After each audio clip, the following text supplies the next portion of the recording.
দেখুন সকাল থেকে এইবার নেমেছে বৃষ্টি, মেঘ ডাকা বৃষ্টি, দেখছেন? সেরম জোরে হয়নি, মেঘটা রাখছে, আলো আছে এখন। আপনাদের ওখানে হচ্ছে এরকম বৃষ্টি? এবারে কথা ঠিক রেখেছে, প্রেডিকশনটা এবার ঠিক হয়েছে, তাই না? বুধবার দিনই নামলো বৃষ্টি। দেখা যাক কতটা বৃষ্টি হয়, কীরকম বৃষ্টি হয়। সকাল থেকে তো মেঘলা করে রয়েছে চারিদিকে। এইবারে এই যে হচ্ছে বৃষ্টি, এই দেখুন কালো হয়ে রয়েছে, ঘরের ভিতর তো অন্ধকার পুরো। ওই দেখুন কীরকম মেঘ ডাকছে, দেখেছেন? দেখা যাক কীরকম বৃষ্টি হয়, কতটা হয়।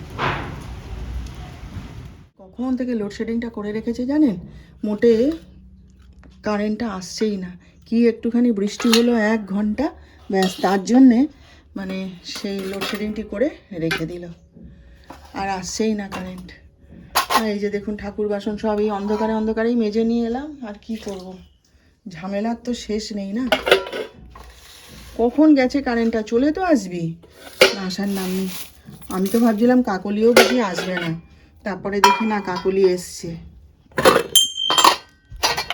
যাই হোক, বাসনটা ধুয়ে দিয়ে গেলেও একটু শান্তি, তাই না বলুন?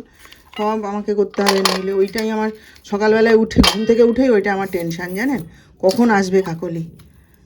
শুধু আমি ঘড়ির দিকে দেখি আর দরজার দিকে দেখি যে কখন আসবে, বৌদি বলে ডাকবে, বাসনগুলো ধুয়ে দিয়ে যাবে। আমার শুধু এইটাই টেনশান, জানেন?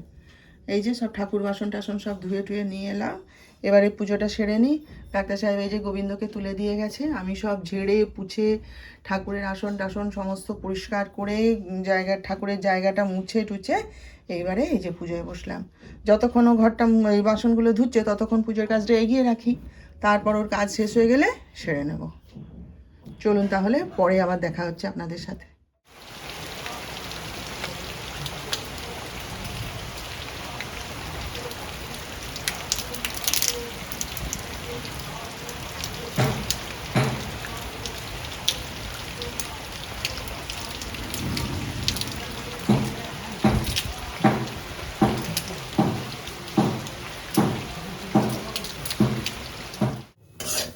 নিজের জন্য জলখাবারে একটুখানি ওই সুজির উপমা বানিয়ে নিচ্ছি।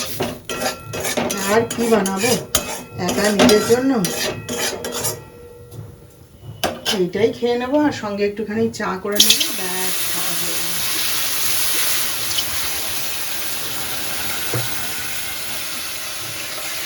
যিশু আসুক, যিশু এলে পরে তখন নাই তো এই করে দেবো, কী বলে, যা খাবে করে দেবো। যদি কফি বিস্কুট খাই তাই করে দেবো। আমার জীবনটা এইরকমই, বুঝলেন তো? একা সারাদিন ঘরে কেটে যায়। বিয়ে করেছি যাকে, সেও ডাক্তার, আর ছেলেকেও বানিয়েছি ডাক্তার। সবাই কাজে ব্যস্ত থাকে সারাদিন, আমার একা একা ঘরে এভাবেই সময় কেটে যায়। সুতরাং আমার জীবনে এর থেকে বেশি কিছু নেই।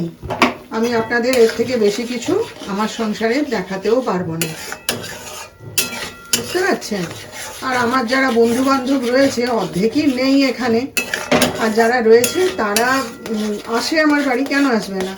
আসে, ফোন করে কথা বলে, কিন্তু তারা ক্যামেরার সামনে কেউ আসতে চায় না। কি করব বলুন, আপনাদের সঙ্গে শেয়ার করতে পারবো না। সুতরাং এই সবের থেকে বেশি কিছু আমি আপনাদের আর দেখাতে পারবো না। আমার এভাবেই সংসার, এভাবেই জীবন, এভাবেই আমার সারাদিন প্রতিদিন কেটে যায়, বুঝলেন? আর আমি সেটাই আপনাদের সঙ্গে শেয়ার করি। আমার বন্ধুরা অনেকে বলে তুই বেড়াতেও কোথাও যাস না। না, যাই না, বেড়াতে যাওয়া আমার কাছে স্বপ্ন। দেখছেন তো সকাল থেকে এখন বাজে কটা, 11:30 বেশি হয়ে গেছে। সব সেই ভোরবেলা বেরিয়ে গেছে কাজে, বৃষ্টিটা থামতে যতক্ষণ সব বেরিয়ে গেছে কাজে। তাইলে আর কোথায় বেড়াতে যাব বলুন? আর আমাদের পক্ষে বেড়াতে যাওয়া কি সম্ভব? দেখুন সব আনাজপাতি বসে বসে এতক্ষণ কেটে নিলাম। এবার জানি না কতটা কি রান্না করতে পারবো। ভাত হয়ে গেছে, উপর দেবো এবার, আর ডালও হয়ে গেছে। এই যে এখানে মুগের ডাল হয়ে গেছে। যিশু এক্ষুনি এলো, ওকে কফিটা করে দিই, দিয়ে তারপরে রান্না শুরু করবো। আর এই যে কালকের ডাল বাটা রয়েছে, এটা রয়েছে, আবার এই কুমড়ো ফুলগুলোও রেডি করলাম। জানি না এবার কোনটা করব না করব। তো চলুন এবার রান্নাটা শুরু করি। হ্যাঁ, আজকে একটুখানি মুগের ডালই করছি। দেখুন রোজই তো মটর ডাল অরহর ডাল এই করি, মুসুর ডাল খাওয়া তো ওদের বন্ধই হয়ে গেছে। আমি খাই মাঝে মধ্যে একটু আধটু খাই, বললাম না সেদিন আমি অল্প করে একটু কিনে রেখেছি। তো এই যে আমার ছেলেটা ভীষণ ভালোবাসে মুগের ডাল, জানেন, মুগের ডাল পেলে ও মনে হয় শুধু ডাল আর ভাত দিয়েই খেয়ে নেবে, আর কিছু লাগবে না। তাই এই যে ভাবলাম আজকে একটু তাহলে মুগের ডালই করে নিই। তো ডালটা ফুটতে থাকুক, চলুন আমি ঠাকুরের প্রসাদটা তুলে আনতে ভুলে গেছি জানেন, সেটা একবার তুলে নিয়ে আসি চট করে। ততক্ষণ এটা হতে থাকুক, হয়ে এসছে আর একটুখানি হবে। পূর্বাস লাইফস্টাইলে সবাইকে স্বাগত জানিয়ে আজকের আর একটা নতুন ব্লগ শুরু করছি। আশা করি সবাই আপনারা ভালোই আছেন। তো সকাল থেকে তো টুকটাক কাজ করছি, আপনাদের সাথে গল্পও করছি।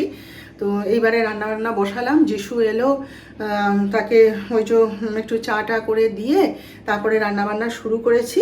আর আজকে কীরকম ঠান্ডা ঠান্ডা ওয়েদার জানেন, সকালবেলা থেকে তো কী বৃষ্টি হলো, বাপরে বাপ। মাঝখানে আমি যখন বাথরুমে মানে চান করছি যখন, তখন তো বেশ মানে সে বাঁধ ভাঙা বৃষ্টি একবারে। ডাক্তার সাহেব আটকে পড়েছিলেন, কাজে যেতে পারেনি, যিশুও যেতে পারেনি তখন। তারপরে তো বৃষ্টিটা একটু থামতে সব বেরোলো। আর জলখাবার যে যা খেয়ে বেরিয়ে গেছে, যিশুটা কিছু খায়নি, ওই জন্যই এখন আসতে পরে ওকে আগে একটুখানি কফি করে দিলাম। আর এসেই ওই যে ঠাকুরের প্রসাদ দিয়েছিলাম সেইটাকে আগে খেয়ে নিল, নিয়ে একটু কফি টফি খেয়ে ও গেল হচ্ছে চান করতে। আমি বলি চলে যা, রান্না তো অর্ধেক হয়েই গেছে, আর বাকিটুকুও তোর চান করে আস্তে আস্তে আশা করছি হয়ে যাবে। তো এই যে প্রেশার কুকারটা ঠান্ডা করতে দিয়ে এসছি একটুখানি আর কি, হলে ডাল তরকারি হয়ে গেছে, ডিম সেদ্ধ, ব্যাস ওই দিয়েই আমার ছেলের খাওয়া হয়ে যাবে। আর ডাক্তার সাহেব তো চাল ভাজা খেয়ে গেছে, সে এখন কখন আসবে জানি না।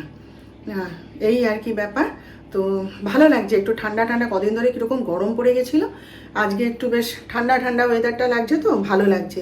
এই কিছুক্ষণ আগে দেখলাম আবার হালকা রোদ উঠেছিল জানেন, দিয়ে আবার দেখছি মেঘলা করে আসছে। হোক বৃষ্টি, হোক বৃষ্টি, ভালো হোক না, অসময়ের বৃষ্টি তবু ভালো লাগে মাঝে মধ্যে, নাকি বলুন? তো যাই হোক, চলুন রান্নাবান্নাটা শেষ করি। তাই শেষ করতে রান্না করতে করতেই নাই তো আপনাদের সাথে গল্প করব, চলুন। হ্যাঁ, তো চলুন, রান্না হয়ে গেছে আর সবাইও খেতে চলে এসছে। হ্যাঁ, একবার দেখিয়ে দিই আপনাদের। এই যে বিউলির ডালের বড়া আর কুমড়ো ফুলের বড়া করে রেখেছি।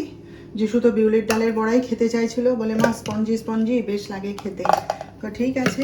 আর এই যে ঢ্যাঁড়সের ঝাল, এখানে হচ্ছে গিয়ে মুগের ডাল, এটা হচ্ছে মাছ ভাজা আর ঝোল করিনি, আর এই যে বাঁধাকপির তরকারি। ব্যাস, এবার সবাইকে খেতে দিয়ে দেবো। একদম রান্না করা, খাওয়া, সব কাজ একসাথে কমপ্লিট হয়ে যাবে। আর এতে ভাত আছে।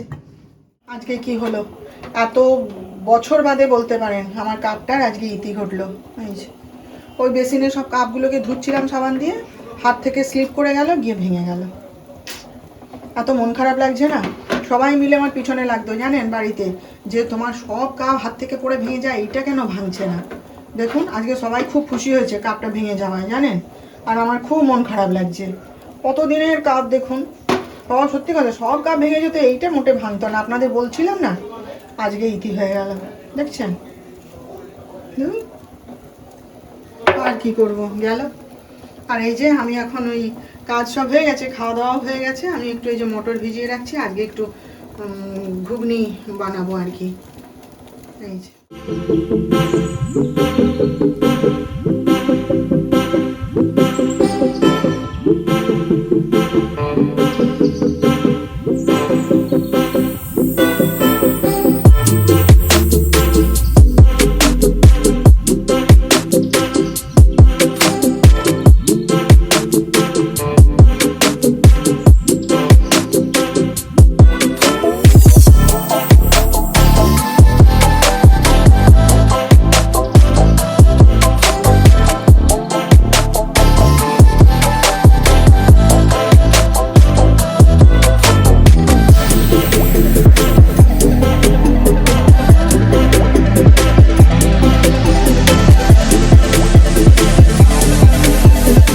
চা বসিয়েছি, যিশু তো কিছু খেলো না, ওই যে নার্সিংহোমে গেছিলো কাজে, সেখান থেকে ওরা সব ভাইরা মিলে কি চা আর কুকিজ খেয়েছে, এসে বলে না মা আমি আর কিছু খাবো না। তা আমি তো ওই ছোলা দিয়ে শসা, পেঁয়াজ, লঙ্কা, চানাচুর দিয়ে মাখিয়ে খেলাম, ভাল লাগলো বেশ খেতে। ওই আমার থেকেই একটুখানি নিয়ে খেয়েছে আর কি। একটু খা করতে করতে বলে আচ্ছা দাও বলে খেলো, আর আমি ওইটা খেলাম। তারপরে এই কণা রান্না করে যেতে একটুখানি এই চা বসাতে এলাম। আজকে কতখানি দুধ পড়ে গেছে জানেন, সকালবেলায় দুধটাকে বসিয়ে দিয়ে একটু চাটা নিয়ে খাচ্ছিলাম আর কি সকালবেলায় জলখাবারে। এবার দেখবেন দুধ যতক্ষণ আপনি দাঁড়িয়ে থাকবেন না ততক্ষণ কিছুতেই ফুটবে না। আর যেই একটু সামনে থেকে সরে যাবেন, সে ঢাকা চাপা দেওয়াই থাক আর না দেওয়াই থাক, হুশ করে একবারে উতলে উঠবে। আমার আজকে তাই হয়েছে। চাটা খাচ্ছি, বলছি যাচ্ছি, এক্ষুনি তো বসিয়ে দিয়ে এলাম, আর ব্যাস পুরো হুশ করে একদম উঠলে কতটা দুধ পড়ে গেছে জানেন। লোকে বলে দুধ উতলানো ভালো, ঘোড়ার ডিম। কতটা দুধ নষ্ট হলো বলুন তো। পয়সা দিয়ে কেনা দুধ নষ্ট হলে কিরকম লাগে, বলে দুধ উতলানো ভালো। এই দেখুন আজকে হয়েছে আমাদের ঘুগনিটা তখন কণা চলে যাওয়ার পর প্রত্যেক দিনই আমি যে তরকারিটা হয় সেটা মুখে দিয়ে দেখি নুন টুন ঠিক হয়েছে কিনা। হ্যাঁ, তো আজকেও 1 চামচ মুখে দিয়ে দেখেছিলাম, দুর্দান্ত হয়েছে। কণাকে কাল বলতে হবে, দারুণ হয়েছে ইয়েটা, ঘুগনিটা একদম মনের মতো। আর এখানে ডাক্তার সাহেবের জন্য ছোলা সেদ্ধ রেখে দিয়েছি, আর এখানে রুটি। এই হচ্ছে আমাদের আজকে রাতের খাবার। তাহলে আমি এখন রাখছি। আর আপনারা যে গানটা শুনতে পাচ্ছেন আমার ছেলে তার ঘরে গাইছে আর কি। তো যাই হোক, আজকের মতন তাহলে রাখলাম। আবার আমাদের দেখা হবে। আপনারা ভালো থাকবেন। আর আজকের ভিডিওটা ভালো লাগলে একটা লাইক, শেয়ার ও সাবস্ক্রাইব প্লিজ করে